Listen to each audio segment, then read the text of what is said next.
31 দফা কর্মসূচির বাস্তবায়ন উপলক্ষে আয়োজিত আজকের এই আলোচনা সভায় উপস্থিত খুলনা জেলা মহানগর, বাগেরহাট জেলা এবং সাতক্ষীরা জেলার সকল জেলা পর্যায় থেকে, উপজেলা পর্যায় থেকে, ইউনিয়ন থেকে, পৌরসভা থেকে আগত বিএনপি সহ সকল অঙ্গ সহযোগী সংগঠনের উপস্থিত নেতৃবৃন্দ, আসসালামু আলাইকুম। মঞ্চে উপস্থিত নেতৃবৃন্দ, আসসালামু আলাইকুম। আমি প্রথমেই আজকের এই আহ, প্রশিক্ষণ কর্মশালার যারা এখানে ঢাকা থেকে গিয়েছেন, আহ, জনাব জবিউল্লাহ সাহেব, ডক্টর পাভেল সাহেব এবং ডক্টর মাহাদি আমিন, তিনজনকে আমি অত্যন্ত আন্তরিকভাবে ধন্যবাদ জানাচ্ছি যে 31 দফার বিষয়টি আমাদের এই সকল নেতৃবৃন্দের সামনে সুন্দরভাবে তুলে ধরার জন্য, এক্সপ্লেন করার জন্য। প্রিয় সহকর্মীবৃন্দ, আজকে সারাদিন আপনারা এখানে এই 31 দফা নিয়ে আলোচনা করেছেন। একটু আগে 3 জেলার দায়িত্বপ্রাপ্ত সভাপতি বৃন্দ যেই কথাটি বললেন, তার থেকে আমি যতটুকু বুঝলাম যে আপনারা সারাদিন এখানে সময় ব্যয় করেছেন। এখন প্রিয় নেতৃবৃন্দ, এই যে আপনারা যে সময় ব্যয় করেছেন, এই সময়টা আপনারা কেন ব্যয় করেছেন? আমার ধারণা, যেই প্রশ্নগুলো, ধারণা না মানে বাস্তবতা যা বলে, এই যে আমি আপনাদের সাথে কানেক্টেড হওয়ার পরে, যুক্ত হওয়ার পরে আপনারা আমার কাছে কিছু জিনিস জানতে চেয়েছেন। এর আগে নিশ্চয়ই ঢাকা থেকে যারা গিয়েছেন আলোচনা করার জন্য, তাদের কাছেও আপনারা জানতে চেয়েছেন। আমরা কি তাহলে ধরে নিব আপনাদের এই জানার পিছে কারণটা হচ্ছে এটাই যে আপনাদের কাছেও জনগণ জানতে চায় নিশ্চয়ই এরকম বিষয়গুলো, তাই না? এবং সেই জিজ্ঞাসাগুলো আপনারা আবার যারা যারা সুযোগ পেয়েছেন জিজ্ঞাসা করার, তারা তারা আবার মঞ্চে যারা নেতৃবৃন্দ আছে তাদেরকে জিজ্ঞেস করেছেন। এখন নেতৃবৃন্দ, এই যে আপনাদের জিজ্ঞাসাটা যদি জনগণের জিজ্ঞাসা হয়ে থাকে, জনগণের জিজ্ঞাসা হয়ে থাকে, তাহলে জনগণ আপনাদেরকে কেন জিজ্ঞেস করছে? সেটি জনগণ আপনাদেরকে কেন জিজ্ঞেস করছে? আমরা খুব সহজভাবে যদি চিন্তা করি, জনগণ আপনাদেরকে জিজ্ঞাসা করছে, খেয়াল করে দেখবেন আপনাদেরকে যারা জিজ্ঞাসা করছে তারা যে সকলে বিএনপি বা ধানের শীষের ভোটার তা না।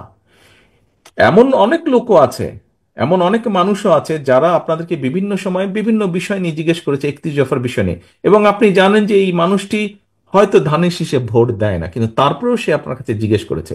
এরকম নিশ্চয়ই হয়েছে, আপনাদের সাথে হয়েছে না? এরকম ঘটনাও হয়েছে যে ধানের শীষে ভোট দেয়, বিএনপিকে ভোট দেয়, এরকম মানুষ যেমন জিজ্ঞাসা করেছে, তার বাইরের মানুষও জিজ্ঞেস করেছে। করেছে তো নাকি? আমার কাছে হয়েছে। আপ- এরকম কি হয়েছে আপনাদের কারো কাছে? ভাই থাকলে হাত তুলেন, আমি দেখতে পাচ্ছি তো যে বিএনপি করে না, কিন্তু এরকম মানুষ আপনাদের কাছে জানতে চেয়েছে, ভাই 31 দফার মধ্যে এই নাই কেন, বা ওই নাই কেন, বা এটা সংযুক্ত করেন, বা এটা কি হবে, নিশ্চয়ই জিজ্ঞেস করেছে।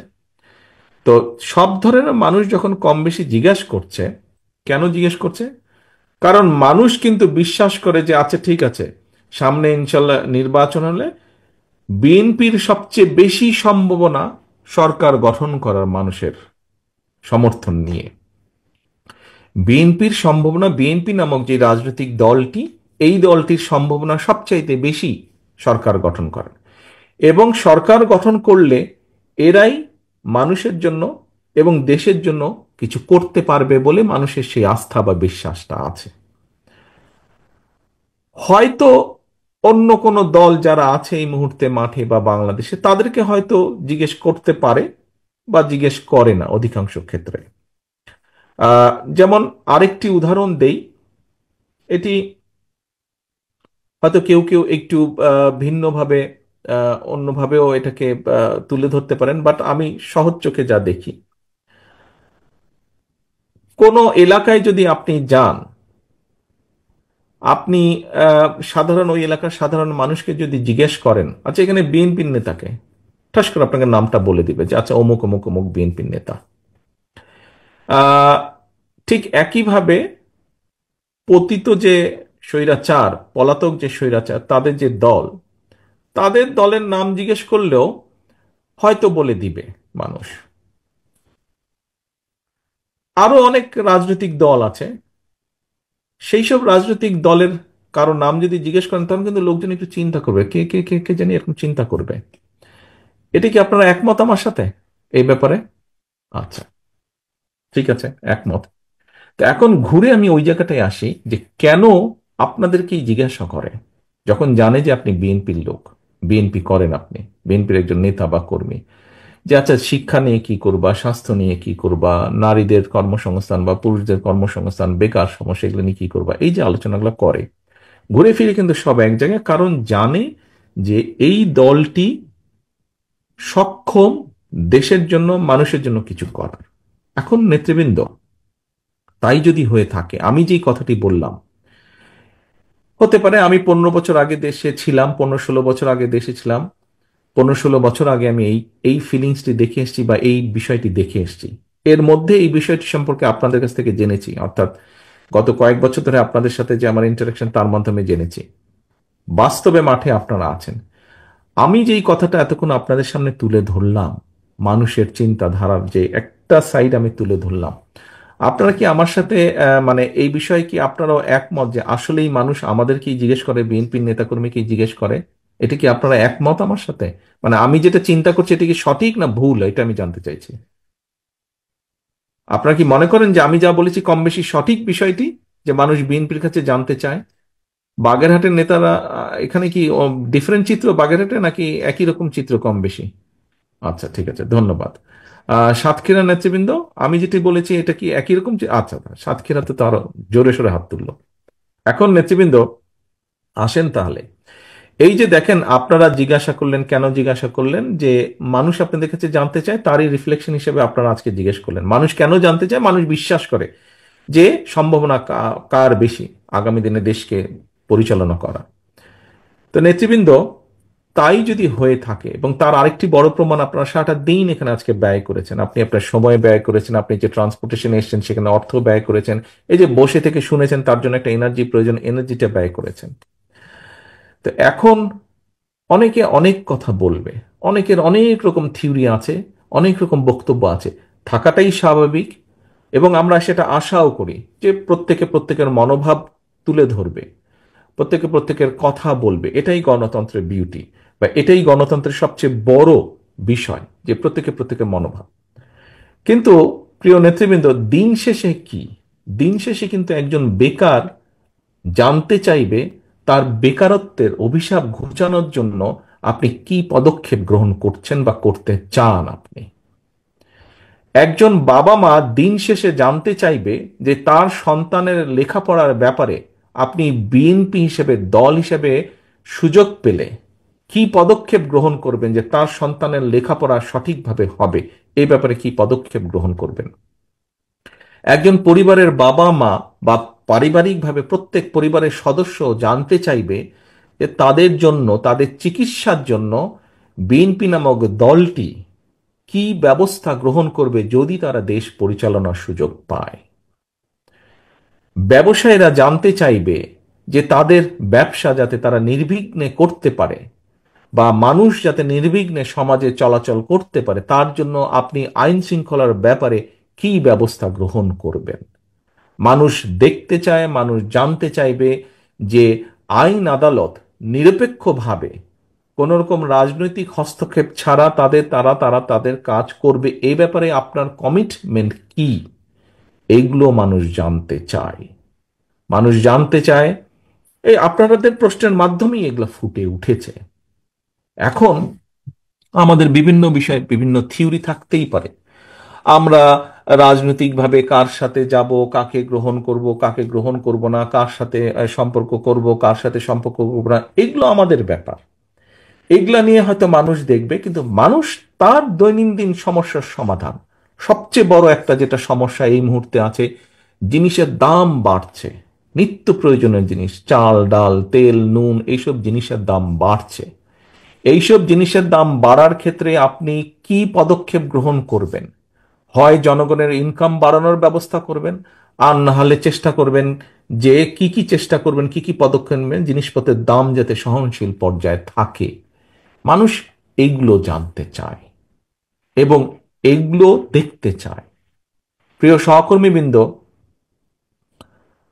বাংলাদেশ জাতীয়তাবাদী দল আমাদের প্রিয় দল, যেই দলের জন্য আপনারা জীবনের বহু সময় ব্যয় করেছেন, যেই দলের জন্য আপনারা অত্যাচারিত হয়েছেন, নির্যাতিত হয়েছেন, জেল জুলুম খেটেছেন, যেই দলকে আজকে আপনারা প্রতিষ্ঠিত করে তুলেছেন, এই দলের মূল উদ্দেশ্য বা লক্ষ্যই হচ্ছে, অথবা এই দল যতবার অতীতে ছিল, যেমন এখানে একজন প্রশ্নকর্তা বলেছেন যে আমাদের বিউটি আপা উনি বলেছেন যে শহীদ জিয়া, দেশনেত্রী খালেদা জিয়া যখন সুযোগ পেয়েছেন ওনারা নারীদের জন্য কি কি পদক্ষেপ করেছেন, শিক্ষার জন্য কি করেছেন। আরেকজন বলেছেন, খুব সম্ভব মৃণাল কান্তি, উনি বোধহয় বলেছেন যে বিএনপি যখন সুযোগ পেয়েছে, এই যে বাংলাদেশে দুটো বড় সেক্টর বৈদেশিক মুদ্রা অর্জনের, একটি হচ্ছে গার্মেন্টস, আরেকটি হচ্ছে আমাদের প্রবাসী ভাইদের রেমিটেন্স, এই দুটোই কিন্তু শহীদ জিয়ার অবদান, এই দুটোই কিন্তু বিএনপির অবদান। অর্থাৎ বিএনপি এই দুটোকে শুরু করেছে, তারপরে পর্যায়ক্রমিকভাবে এগিয়েছে, কম বেশি হয়তো পরবর্তী সরকার কেউ কম করেছে, কেউ বেশি করেছে, কেউ ভালো করেছে, মন্দ করেছে, সেটা হচ্ছে অন্য ব্যাপার, বা শুরু করেছে বিএনপি। কাজেই জনগণ জানতে চায় যে এরকম শিক্ষার ব্যাপারে, এরকম কর্মসংস্থানের ব্যাপারে যেভাবেই হোক আপনারা কি করছেন, এইগুলা করেছে, সেই জন্যই মানুষ দেখেছে, মানুষ করেছে।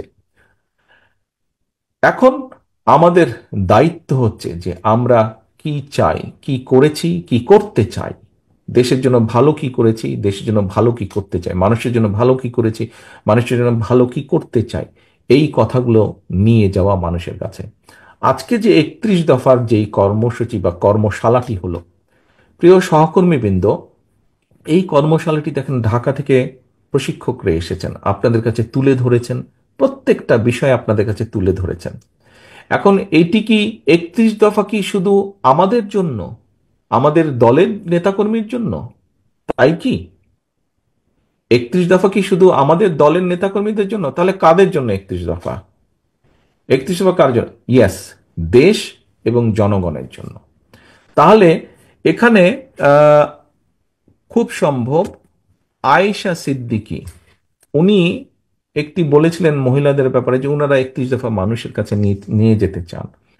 আমি বলেছিলাম যে এটা তো আপনাদেরকে উদ্যোগ গ্রহণ করতে হবে। দেখুন, কেন্দ্র থেকে আমরা 31 দফার বিষয় আমাদের জেলা উপজেলা পর্যায়ের নেতৃবৃন্দ আপনাদেরকে আমরা তুলে ধরেছি, বিএনপি সহ অন্য অঙ্গ সহযোগী সংগঠনের নেতৃবৃন্দের সামনে তুলে ধরেছি। এখন কিন্তু এটিকে নিয়ে যেতে হবে আপনাদেরকে। আয়েশা সিদ্দিকী বলেছিলেন যে আমরা কি করবো, আমি চাই যে আপনাদেরকে উদ্যোগ গ্রহণ করতে হবে। নেতৃবৃন্দ, এই যে আমাদের দলটি, বাংলাদেশ জাতীয়তাবাদী দল, এই দলটি কিন্তু শুধু একা শহীদ জিয়া নন, শুধু একা খালেদা জিয়া নন, শুধু আমি একা নই, শুধু মির্জা ফখরুল ইসলাম আলমগীর নন, বা স্থায়ী কমিটির সদস্যরা শুধু নন। এই দলটিতে দেখেন বিগত স্বৈরাচারী সরকারের সময় আমাদের 60 লক্ষ নেতাকর্মীর নামেই তো মিথ্যে মামলা ছিল, 50 লাখের বেশি। অর্থাৎ এই দলটি, আপনারা আজকে যারা সকলে বসে আছেন তারা, এবং সমগ্র বাংলাদেশে ছড়িয়ে ছিটিয়ে থাকা লক্ষ কোটি নেতাকর্মী আছে বিএনপির, প্রতিটি গ্রামে, প্রতিটি মহল্লায়, প্রতিটি ওয়ার্ডে, প্রতিটি উপজেলায়, প্রতিটি থানায়, প্রতিটি পৌরসভায়, জেলায় লক্ষ লক্ষ নেতাকর্মী আছে। এই সকলকে নিয়ে আমাদের এই দলটি, এবং এর বাইরে বিশাল একটি জনগোষ্ঠী রয়ে গিয়েছে, বিশাল কোটি কোটি মানুষ রয়ে গেছে। আমাদেরকে তাদের কাছে যেতে হবে। তাদের কাছে শুধু আমরা এই কয়েক ব্যক্তি যেতে পারবো না, আপনারা যদি না যান আমাদের পক্ষে যাওয়া সম্ভব না। আমাদের যেতে হবে সকলকে। প্রিয় সহকর্মীবৃন্দ, আজকে এই প্রশিক্ষণ করার উদ্দেশ্য হচ্ছে, এখন দয়া করে আপনারা জেলা নেতৃবৃন্দ আপনাদের সকল উপজেলা বা থানাদেরকে নিয়ে বসবেন, থানা নেতৃবৃন্দ আপনারা আপনাদের ইউনিয়ন বা পৌরসভা এই সকলকে নিয়ে, নেতৃবৃন্দকে নিয়ে বসবেন, এবং আপনাদেরকে ছোট ছোট কর্মসূচি গ্রহণ করতে হবে। এখানে কোনো নির্দিষ্ট সময় নেই, আমরা সামনে একটি নির্বাচন আমাদেরকে পার হতে হবে। এই নির্বাচন পর্যন্ত আপনাদেরকে 31 দফা কর্মসূচির মানুষের কানে কানে নিয়ে যেতে হবে, ঘরে ঘরে নিয়ে যেতে হবে, যে 31 দফার ব্যাপারে, এই 31 দফা নামক একটি দফা আমরা দিয়েছি 31টা, এখানে এই বিষয় আছে, আমরা এই কাজ করতে চাই তোমাদের জন্য। অনেকগুলো বিষয়, যেমন আপনাদের প্রশ্ন উত্তরে অনেকগুলো বিষয় উঠে এসেছে, আপনারা বলেছেন, আমরা বলেছি আমাদের অবস্থান থেকে, আপনাদের চেষ্টা করেছি আপনাদের প্রশ্নের একটি সন্তোষজনক জবাব দেওয়ার জন্য। ঠিক একইভাবে আপনাদেরকে জনগণের কাছে যেতে হবে। সহকর্মীবৃন্দ, জনগণকে নিয়ে এই দেশ, এই দেশের মালিক হচ্ছে জনগণ। এন্ড অফ দ্য ডে কিন্তু জনগণ ডিসাইড করবে আমরা পপুলার কি পপুলার না। এন্ড অফ দ্য ডে, দিনের শেষে এটা কিন্তু ডিসিশন নেবে জনগণ। কাজেই বক্তৃতা বিবৃতিতে মাঝে মাঝেই আমি একটি কথা বলি, জনগণের সঙ্গে থাকুন, জনগণকে সঙ্গে রাখুন, জনগণের সাথে থাকুন, জনগণকে সাথে রাখুন। প্রিয় নেতাকর্মীবৃন্দ, আমরা রাজনৈতিক দল, এখানে উপস্থিত প্রত্যেকটি মানুষ আপনার রাজনৈতিক কর্মী। আপনি একজন রাজনৈতিক কর্মী বা একজন রাজনৈতিক নেতা হিসেবে আপনার পিছনে যদি পাবলিকই না থাকে, তো আপনি কিসের রাজনৈতিক নেতা, কিসের রাজনৈতিক কর্মী? আপনার পিছনে যদি পাবলিকই না থাকে, ও আর নাম সর্বস্ব নেতা আপনি হবে, তো লাভ আছে কোনো ওরকম হয়ে? ওরকম হয়তো কোনো লাভ নেই। আমাদের একজন রাজনৈতিক কর্মী হিসাবে আমাদের সবচেয়ে বড় সার্থকতা কি? যখন এই যে আপনি ঘর থেকে যখন বের হন, আপনি ঘর থেকে বের হয়ে ধরেন আপনার নাম হচ্ছে গিয়ে হিরণ কুমার। তো হিরণ কুমার কি আপনি একা শুধু? হিরণ কুমার কি আরো শত শত হাজার হাজার হিরণ কুমার নাই? কিন্তু খেয়াল করে দেখেন তো, হিরণ কুমার হিসেবে আপনি যখন বের হন, মানুষের সম্মান বা সালাম আপনি যেটা পান ঘর থেকে দিনে বের হওয়ার পরে, আপনার মতো অন্য হিরণ কুমার যারা আছে তারা কি পাচ্ছে সেটা? তাদেরকে হয়তো কেউ চেনেই না। কিন্তু আপনি কেন পাচ্ছেন? আপনি এই জন্য পাচ্ছেন যে আপনি এই দলের একজন নেতা, সেই জন্য কিন্তু আপনি সম্মান পাচ্ছেন, মানুষের 10টা মানুষের সালাম পাচ্ছেন। এখন ভাই, এখন ভাই কথাটা হচ্ছে যে 10টা মানুষ কেন সালাম দিচ্ছে? 10টা মানুষ সালাম দিচ্ছে যে আপনি বিপদে আপদে হোক বা তার ভবিষ্যৎ নিয়ে আপনি কাজ করেন, চিন্তা করেন। কিন্তু আপনি যদি এমন কিছু করেন যেটা তাকে আঘাত করবে, দুঃখ দিবে, আপনার পেছন থেকে সরে যাবে, আপনার পিছনে এখন আপনি সালাম পান, আপনি বের হলে মিছিল করলে সে এসে মিছিলে হয়তো অংশগ্রহণ করে, হয় মধ্যে থাকে বা পিছনে থাকে একজন সমর্থক হিসাবে।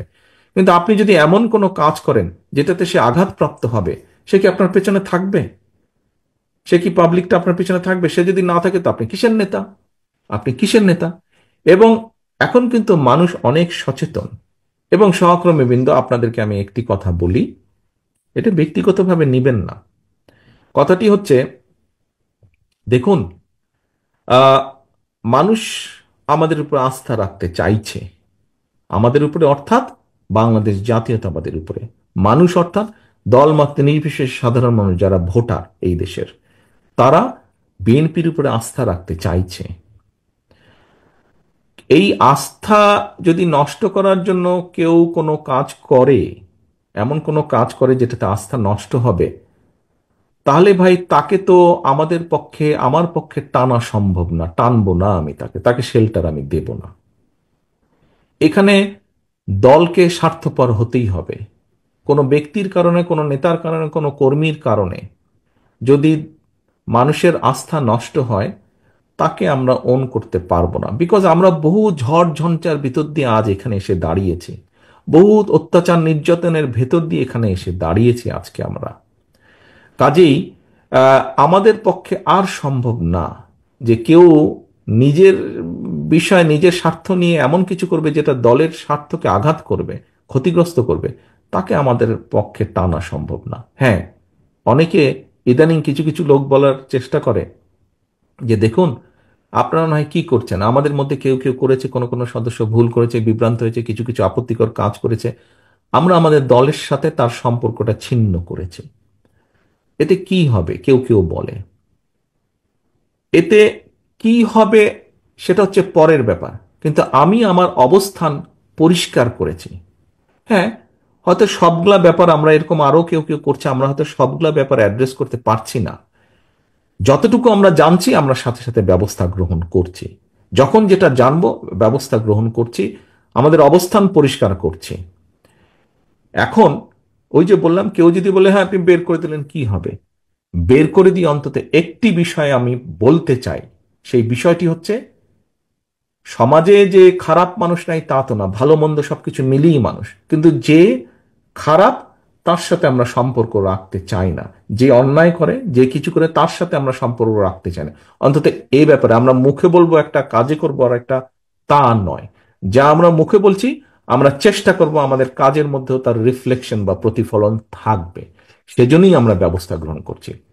একটি রাজনৈতিক দল হিসাবে, একটি সংগঠন হিসাবে যেটি আমরা সর্বোচ্চ করতে পারি, আমরা সেটিই করছি, সেটি করার চেষ্টাই আমরা করছি, সেটি ইনশাল্লাহ আমরা করব। এখন আমরা যদি আজকে সরকারে থাকতাম, তাহলে আমরা যেটা করতে পারতাম, যারা এসব কাজ করছে দলের সাথে তাদের সম্পর্ক আমরা ছিন্ন করতাম তো অবশ্যই, একই সাথে দেশের আইন অনুযায়ী আমরা তাদের বিরুদ্ধে ব্যবস্থা গ্রহণ করতে পারতাম। কিন্তু সেই অবস্থানে এই মুহূর্তে আমরা নেই, সেই অবস্থানে এই মুহূর্তে আমরা নেই। কাজেই সেই অবস্থানে যদি ইনশাল্লাহ আমাদের যাওয়ার সুযোগ হয়, আজকে যেমন শুধু দলের সাথে সম্পর্ক ছিন্ন করছি, এর পরবর্তীতে সরকারি অবস্থানে থাকলে তখন যেহেতু আমাদের একটি সুবিধা থাকবে, অন্যায়কারী যেই হোক না কেন আমরা মুখে যেটা বলি আমরা সেটা বাস্তবায়নের চেষ্টা করব। এর কোনো নড়চড় হবে না, এর কোনো নড়চড় হবে না। কারণ কারণ জনবিচ্ছিন্ন যদি হয় কেউ, একটি রাজনৈতিক দল, রাজনৈতিক নেতা, রাজনৈতিক কর্মীরা যদি জনবিচ্ছিন্ন হয়, জনবিচ্ছিন্ন হলে জনগণের বিরুদ্ধে, দেশের বিরুদ্ধে কাজ করলে কনসিকুয়েন্সেস বা পরিণতি কি হয়, ভাই আমরা 5ই আগস্ট দেখেছি, দেখেছি না আমরা? 5ই আগস্ট দেখেছি। 5ই আগস্ট থেকে অনেক কিছু আমাদের শেখার আছে, 5ই আগস্ট থেকে অনেক কিছু আমাদের বোঝার আছে। কাজেই প্রিয় সহকর্মীবৃন্দ, আমরা 31 দফার কর্ম প্রশিক্ষণ আজকে করেছি। এই 31 দফার সাথে সাথে 31 দফা যেমন জনগণের কাছে নিয়ে যাব, 31 দফার মাধ্যমে আমাদেরকে রিয়েলাইজ করতে হবে, আমাদেরকে একটি বাস্তবায়ন করতে হবে। জনগণের পাশে থাকতে হবে, জনগণের সঙ্গে থাকতে হবে, জনগণকে সঙ্গে রাখতে হবে।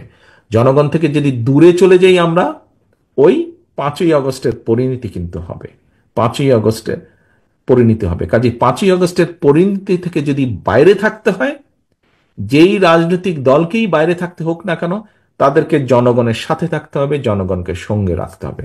আমি জানি সারাদিন আপনারা এখানে আছেন, অনেকে অনেকক্ষণ ধরে এই প্রশিক্ষণের মধ্যে আছেন, ধৈর্যচ্যুতিও ঘটছে আর অনেকেরই। কিন্তু আমার আর মাগরিবের টাইমও হয়ে গেছে, আমার বক্তব্য বাড়াবো না। সহকর্মীবৃন্দ, আজকে আপনারা সারাদিন এখানে কষ্ট করেছেন, কিন্তু এই কষ্টটাকে যদি আমরা সঠিকভাবে কষ্টের মূল্যায়ন করি, আগামী দিন আমরা ভালো কিছু করতে সক্ষম হব। আগামী দিন ভালো কিছু করতে সক্ষম হব, যার সুফল দেশ, দেশের জনগণ পাবে। রাজনৈতিকভাবে আপনি এবং আপনার দল, প্রিয় দল বাংলাদেশ জাতীয়তাবাদী দলও পাবে সেই সুফল। কাজে আসুন, সেই সুফলটা যাতে দেশ যেমন পাবে, দেশের মানুষ যেমন পাবে, একইভাবে রাজনৈতিকভাবে সেই সুফলটা যাতে আপনি এবং আপনার দল পেতে পারে, আমরা সেই শপথ নিয়ে আজকের এই অনুষ্ঠান আমরা শেষ করব। সেই প্রত্যাশা রেখে আমার এখানে উপস্থিত প্রতিটি নেতাকর্মী এবং আপনাদের মাধ্যমে যা আমি তাদের কাছে এই মেসেজ পৌঁছাতে চাই। আমার যে সকল নেতাকর্মী আজকে এখানে উপস্থিত হতে পারেন নাই, তাদের কাছে এই মেসেজ পৌঁছাতে চাই যে সেই সফলতার প্রত্যাশা রেখে আমি আমার বক্তব্য শেষ করছি। সকলে ভালো থাকবেন, ইনশাল্লাহ সকলে সুস্থ থাকবেন। আল্লাহ হাফেজ। বাংলাদেশ জিন্দাবাদ, বাংলাদেশ জাতীয়তাবাদী দল জিন্দাবাদ। আসসালামু আলাইকুম।